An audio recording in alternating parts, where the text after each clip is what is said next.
Hello and good morning, everyone. My name is Toby from the International Association for Political Science Students. We are live here at the ECPR General Conference in Hamburg today, and I'm really happy to have next to me here Reinhard Heinisch from the University of Salzburg. Welcome. Thank you very much for having me. I'm delighted to be here. Yeah, and we are delighted because we're talking today with you about Cosmopolitan Metropolis and Parochial Hinterlands, a new social cleavage. I want to start introducing parts of you. You have studied and taught in the United States, right, and in Europe, now in Salzburg.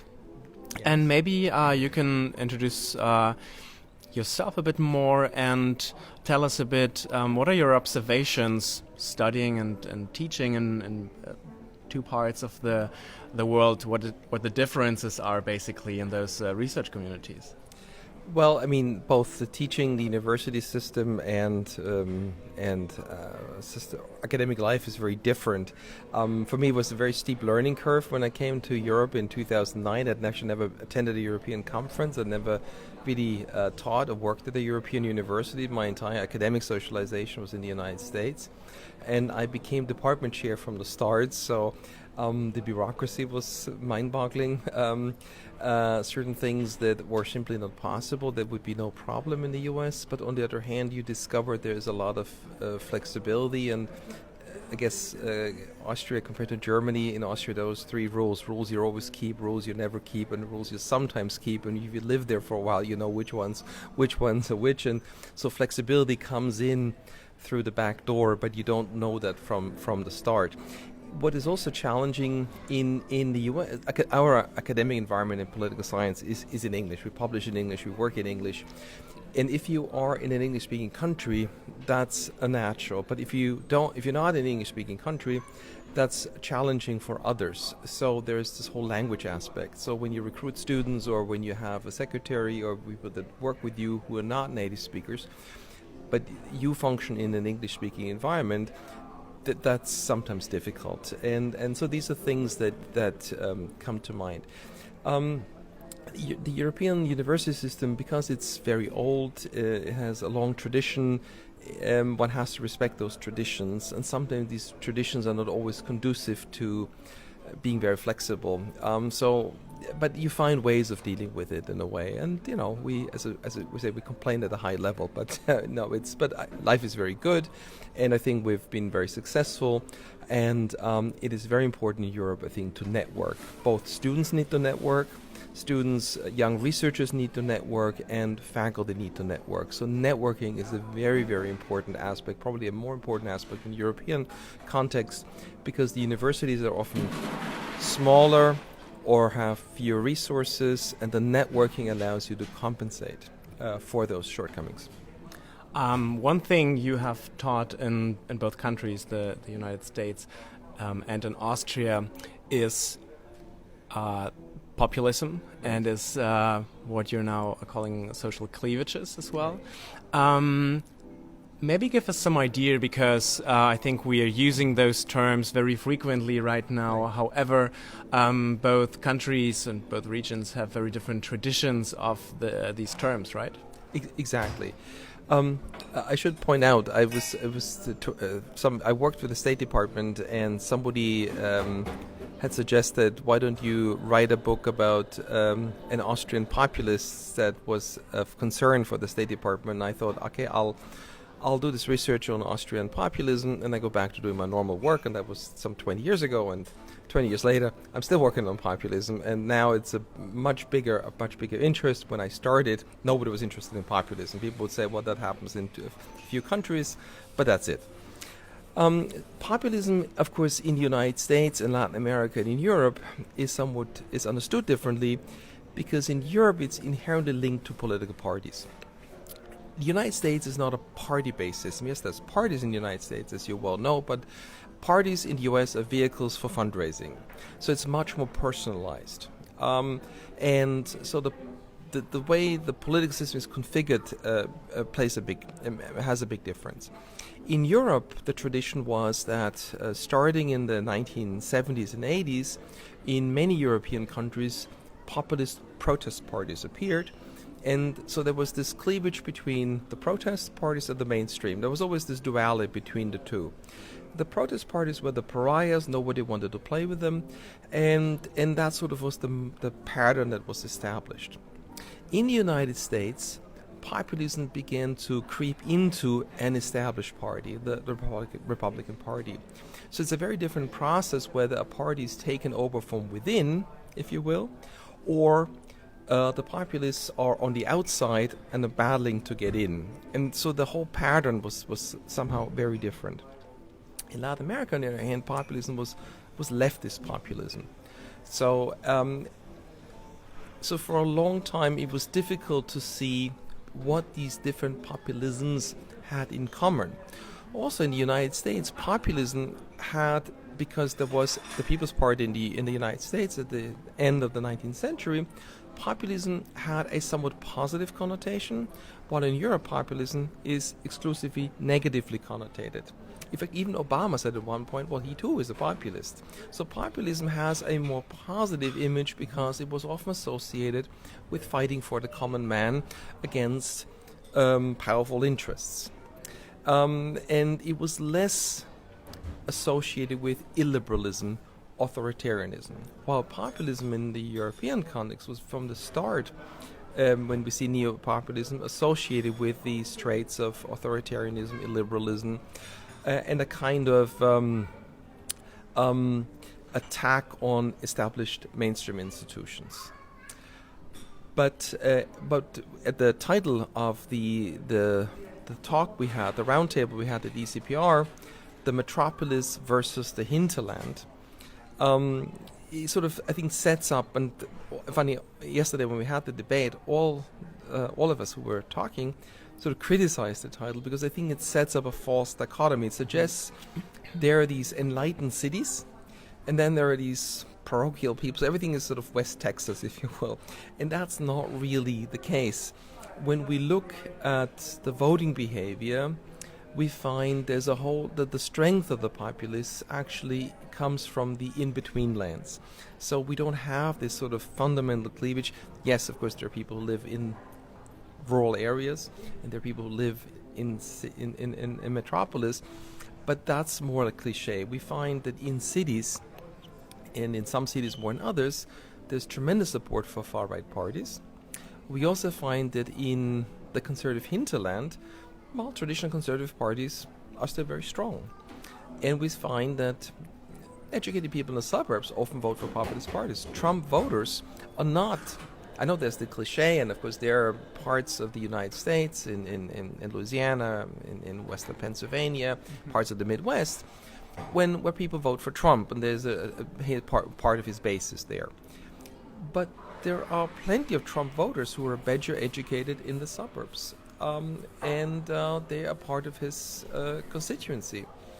And at the same time, there are, and on the other hand, there are areas where traditional parties are still very strong, and that makes it rather complicated. We take the Netherlands, for example. The Netherlands is a country that's very urbanized. There are 3 major cities.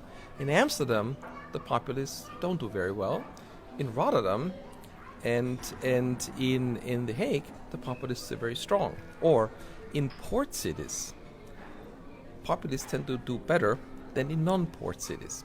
So there are a number of cross-cutting pressures and factors that affect why certain people vote in a certain way, and these, because there's so many factors relative to the number of cases, it's very difficult for a social scientist to come up with a satisfying explanation, because there may be different paths or different ways in which different constituencies end up voting for a populist party. There may not be a cause or 2 or 3 causes, but it may have somewhat different causes. And so that, and at the same time, it is also a moving target. What we see now is different from what we saw 10, 15, 20 years ago. And in that sense, social scientists need to come to grips with a moving phenomenon that manifests itself differently in different societies because the political system is different in different countries. So therefore, a Trump probably wouldn't be possible in some other countries because the political system doesn't lend itself to that.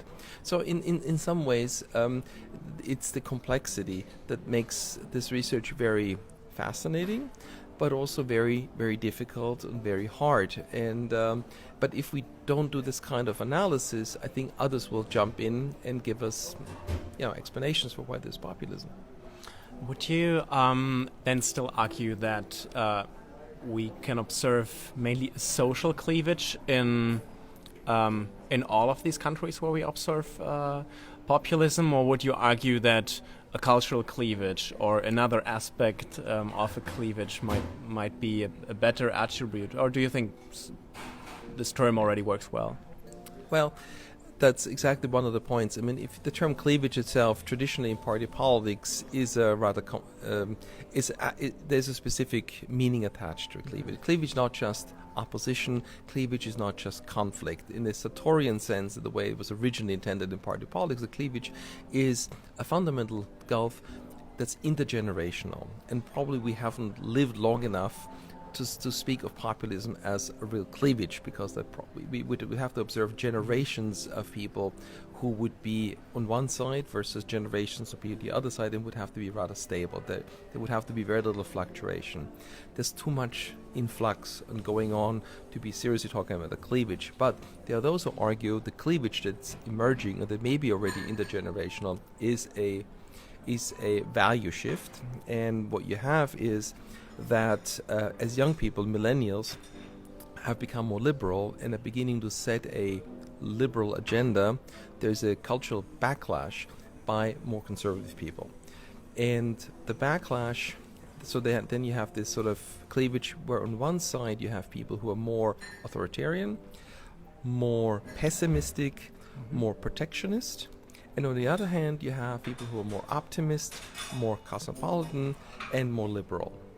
And because you can test this, and this actually goes back already several decades, you can talk about a cleavage, and that cleavage holds constant across the different countries.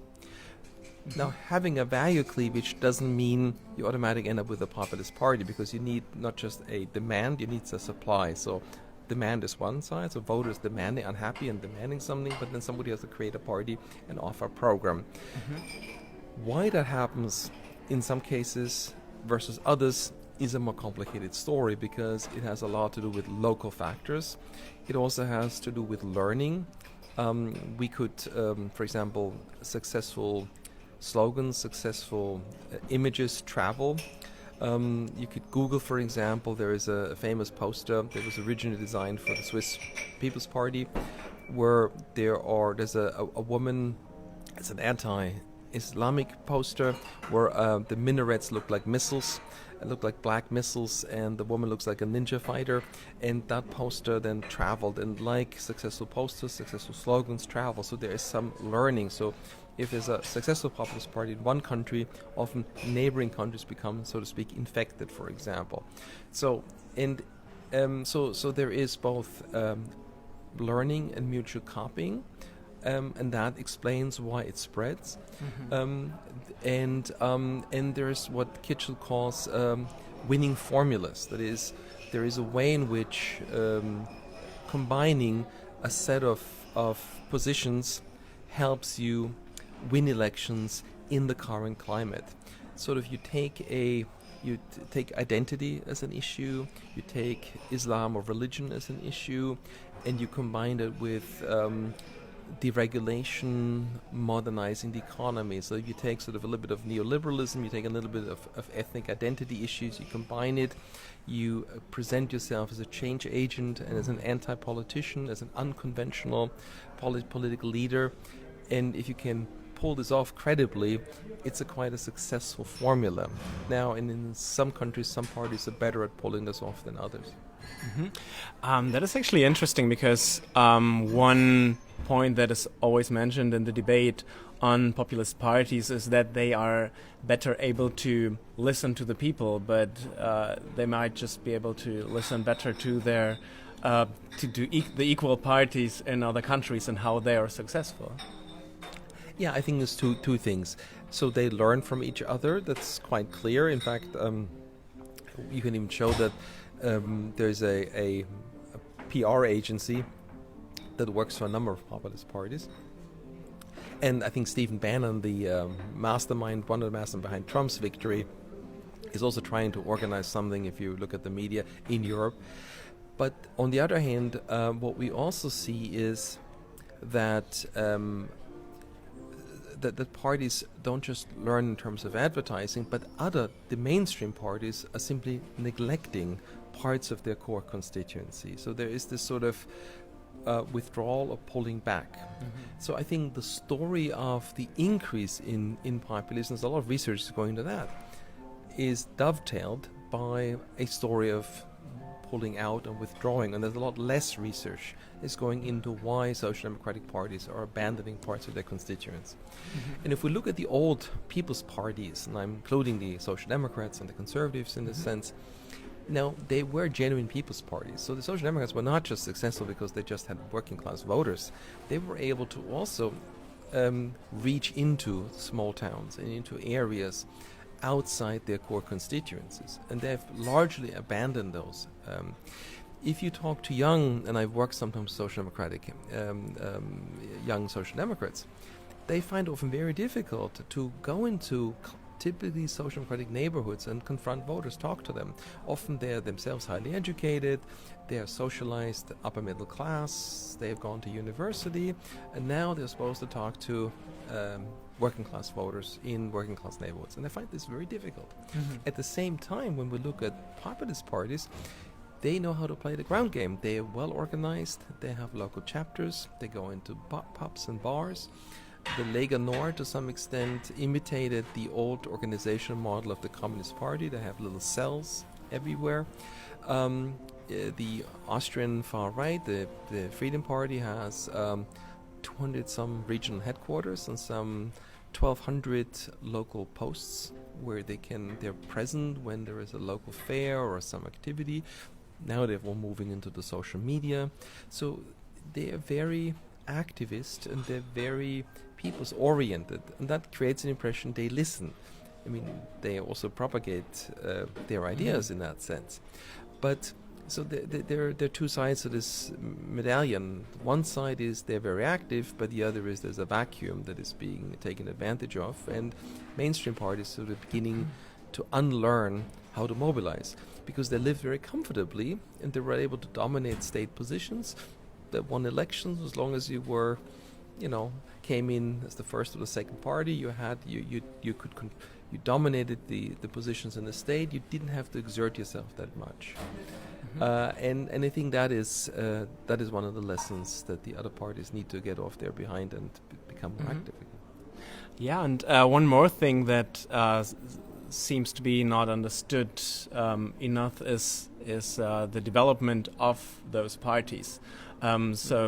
I remember very well that before the Alternative Party in Germany, before when they were about to join the parliament, one of the German ministers said, now they're in the parliament, now they have to play with certain rules, and now they will experience what it means to be in a parliament, and they will see that their strategy does not work here. But it works to a certain extent, and in Austria it even worked to such an extent that they are now a part of the government. So what do we have to understand here, or what component makes protest parties to be able to also be parties in the government? Well, I think these parties are here to change. These parties are going to have a lasting impact, and it's probably the biggest impact since the party system was conceived after World War II, at least in Western Europe. I think anything else is naive. They will not go away. What may be said or what may happen is not that these parties are learning to play by the rules, because largely they will set their own rules and they will break rules. I mean, look at Trump. But there's certainly an aspect that these parties in Western Europe, at least for the most part, need coalitions, and they need coalition partners. and to have that some moderation goes. There's an interesting work by Sarah De Lange and Tizke Ackermann talk about mainstreaming. So there is a certain aspect of mainstreaming that occurs when these parties go into government, and the Austrian Freedom Party is a good example. In many ways, it is a much more moderate party today than it was maybe 15, 20 years ago. I mean, Jörg Haider famously said, "We are the blue acid with which we will extinguish the red and the black lights," referring to the colors of the other main parties. Now, they would never say that anymore, and although they always trip over some Nazi and post-Nazi affair, the leadership is always embarrassed about this because that happens at the second or third tier. But formally, the party wants to be a more respectable party. The leader of the Austrian Freedom Party has traveled to Israel many times. He's posed in front of Israeli tanks on the West Bank. They're pro-Israel now. So in many ways, they try to be respectable and sound more respectable. But at the same time, what has also happened, their agenda has slowly been infecting or affecting the other parties. So if you look at the Austrian Conservative Party, it used to be a very strongly pro-European, middle-of-the-road, CDU-like party. It has moved very far to the right. The last election saw a campaign in Austria where the Conservative leader and the Freedom Party both were vying on TV as to who was a closer friend to Viktor Orban and who would do more to stem the tide of immigrants. So, yes, there's mainstreaming, but on the other hand, it's the agenda of the far right that is clearly shaping also the other parties, and the Austrian Social Democrats are debating whether they should move in one or the other direction or should maybe form a coalition also with the Freedom Party. So mainstreaming, but also setting the agenda, that's still happening. And so I think this is certainly something that's going to last, and we have to treat these parties as here to stay, and we have to take seriously that these parties are no longer protest parties, but are government parties in many ways, and will set the agenda. And if there is a cleavage in many ways of where you have those parties on one hand, the other parties will have to decide whether they're going to be on the other side and what that means. And I think the future will belong to the parties who will take very clear positions along that cleavage. I think the parties, like a lot of the left, center-left, they're kind of not sure, they kind of want to be between the two, that they're probably gonna be hurting because the illusion. I think the left to some extent has. We listened to Mrs. Wagenknecht and her. I mean, I understand the sentiment that we want to get the workers back, but I think demographically that's an illusion. The illusion is the working class by itself does not have the numbers to have a majority, and it's not the working class that gives the far right the majority. They get the majorities through broad alliance of voters, of which the working class is a part. But if the left falls into the trap and also tries to bypass the far right on the right, it's not going to work for the reason the numbers are not there. They will lose the other voters. The right part of the cleavage is already very crowded. The other side doesn't have many players yet, and it will demotivate voters who might otherwise vote for them. And those people who are really concerned about immigration or Islam will always vote for the right. Why would you vote for a party that is not as committed? The left will never outperform the right on a far right issue, but there's a lot of social policy issues where the left could score. And when far-right parties get into office, what we see is that the right tends to change the state and tends to change the social protection system in many ways. And I see an agenda for the left in that area. But the left needs to mobilize on this, needs to talk about this, needs to frame its debate, rather than have its agenda dictated by the right. And I think that, and as long as the left is not sure how to deal with this, thinking there is a middle ground between these two, I think there's a false middle ground, and therefore they will not be able to be successful. One thing I wonder whether this also plays a role in your research is that the transformation of those of this party family basically is moving from addressing these target group in rural areas in the beginning, but then also moving to incorporating other groups of followers. So, for example, in France, over the years, you have a stronger right-wing intellectual scene for some reason, which is not present in other Central European countries yet, and something very unusual. How do those parties make the development of capturing more groups rather than just the hinterland population? Well, maybe we should define how what we mean by populism. I mean, there's the old joke is, yes, an infinite number of definitions of populism, but generally I think the definition that has sort of crystallized, that we use in our research is a populist party. First of all, is distinct from a right-wing party or a left-wing party. And populism itself is a system of ideas and is an ideology, and usually has 2 or 3 components. The first component is it argues the people are one and homogeneous. The second component is there are corrupt elites who are self-serving and try to screw the people. And there is a third component that some scholars use. There's a Manichaean, a black and white worldview, sort of very conspiratorial. If a party doesn't have that, it's just a right-wing or a left-wing party. A right-wing populist party uses that as an argument. That's what's going on. But it's very successful because it can change the causes. So it says, the elites are out to get you, but it changes who the elites are. So the elites in the 1980s in Austria would have been the apparatchiks, the encrusted party system. Now the danger are the immigrants. So Trump changes the elites almost on daily basis. The elites could be China, could be the enemy could be the China, the media, Hillary Clinton. I mean, so the target is moving, and that makes them very successful because they have the same narrative, but they have different goals on different enemy groups that they can use depending on the time. So that makes them very flexible in some ways. Populists are also never tell you who the good people are because it's phrased so vaguely. I mean, where is the hinterland? What's the first town of the hinterland? Who are these people really? So it's a category that's very nebulous. So everybody feels like, yes, I'm the poor guy that's being screwed with, but you can live almost anywhere in some ways.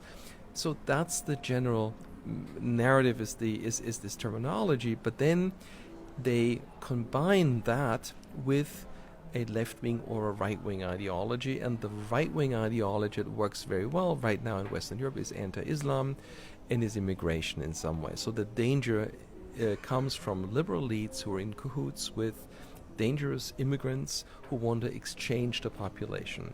And that is an idea they get from the far right, the idea of the population exchange. So the politicians are unhappy with the population, want to replace the population with a new population. Mm-hmm. And that's a far right idea that has not gained a lot of currency, but now it's sort of connected with populism. Now it does gain wider currency. What the new right also does is that the new right has learned from the new left, from the 60s, not to be boring anymore, but to be sort of interesting, provocative. So you have sort of a cutting edge, the identitarian movement who do all sorts of crazy stunts. But you have people like the AfD on TV, then you have Mrs. Weidel who walks off the stage during an interview. They will occasionally say outrageous things, tweet outrageous things just to be provocative. So they're in the news, they're talked about. So it's this kind of marriage of the basic populist narrative, the scaremongering of the right, and kind of a new style of presenting themselves where they're very entertaining, and the entertaining aspect gets them into the news and people talk about it. This is something we see with Donald Trump, and this is something we see with the populists in Germany and Austria, of course.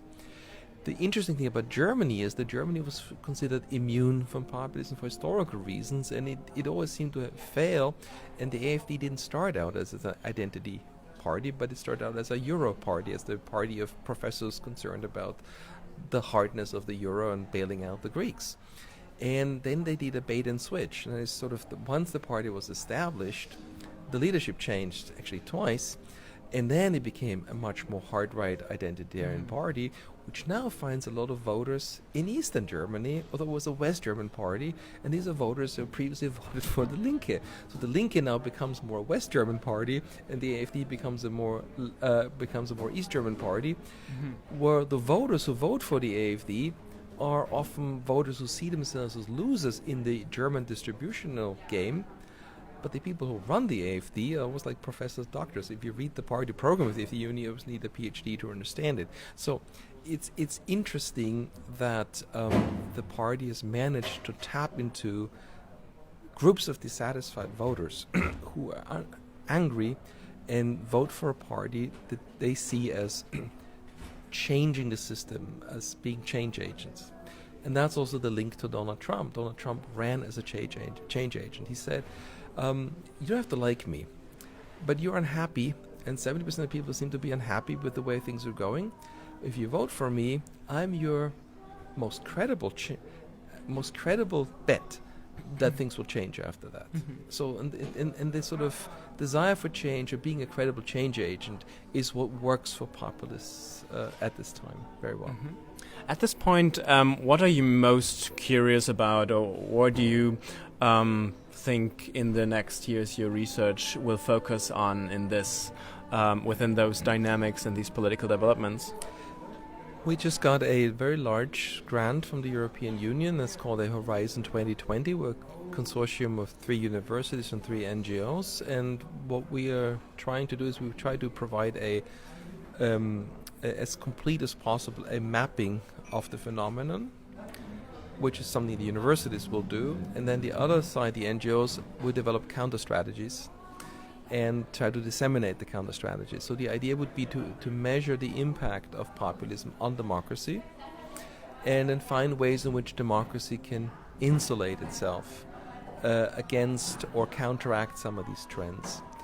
Populism is not per se anti-democratic, but it is antithetical to liberal democracy, because in liberal democracy there are checks and balances. That is, there are checks also on the popular sovereignty, if you will, minority rights, protection for the media, the courts. And these are things that populists dismantle. When we look at Poland, we look to Hungary, for example. So we try to find ways in which that can be countered, what counter narrative can be created. Where do you have to, can you protect institutions from this? What works and what doesn't work? And I think that is we have to move from understanding the phenomenon to finding ways of combating it, or finding ways to counteract it in some ways. And I think that's sort of the next step. Reinhard Heinisch, thank you very much for joining us today and for talking to us. Thank you very much. I wish you great success here at the conference, and thank you. Great, thank you very much, and I think it's very interesting what you're doing, and I wish you much success with those live broadcasts. I think we need to bring a lot of young people into the debate, and this is a new medium that allows us to have many people join that debate. Thank you. Thank you very much for your feedback.